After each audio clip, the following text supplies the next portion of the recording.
Dumako naman tayo ng Bukidnon. Rider doon patay matapos bumangga ang minamanehong motorsiklo sa puno sa lugar ng Malitbog. Ang kasugatan din. Mula sa Remin Malaybalay, Meditali, Radyoman Mark Micabalo. RMN Live Report.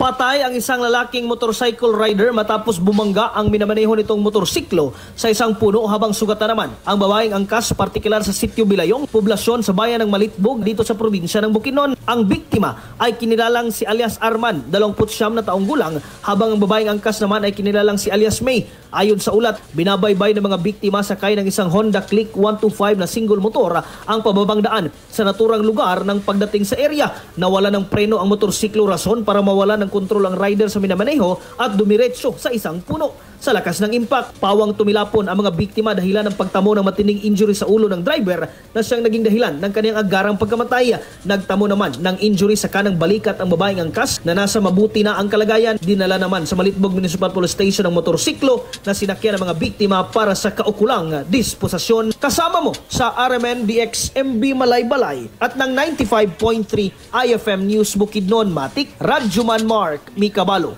Tatak, RMN.